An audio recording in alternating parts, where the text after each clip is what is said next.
Entre autres, dans ton musée, dans tes scènes animées, qu'est-ce que tu proposes à la visite? Alors on a plein de choses, on a à la fois des expositions avec les vieux outils de nos arrière-grands-parents, on a des costumes, des vrais, hein. Donc ça aussi c'est les costumes de la famille, donc avec les mariés. Qui ont vraiment appartenu à C'est tes vraiment, arrière-grands-parents? tout à fait, là c'est vraiment les costumes de la famille. Et puis on a également toute une petite scénographie, on a des images, on a des maquettes géantes, tout ça avec 100 places assises, on vous accueille royalement.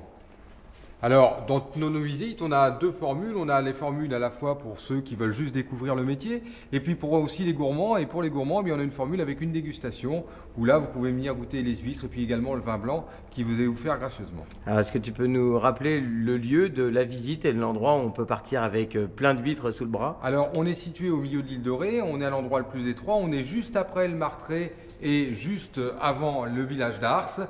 On dispose d'un grand parking pour vous accueillir. On accepte évidemment avec beaucoup de bonheur les enfants, puisque toute notre petite visite guidée est complètement adaptée aux plus jeunes. Nous sommes ferme de découverte. On est agréé par la Chambre d'agriculture, donc tout ce qu'on vous dit, on le dit avec humour, mais tout est vrai. Et alors, pour ceux qui ne parlent pas notre jolie langue, le français, est-ce que tu as prévu quelque chose? Alors, on fait également des visites en anglais. Bon, mes langues sont assez limitées, hein, donc c'est anglais-français, mais c'est de l'anglais rétré, c'est assez curieux. On tient ça de nos ancêtres, je crois. Hein. Ok, bah écoute Tony, je te dis à très bientôt. À très bientôt, salut! Allez, ciao!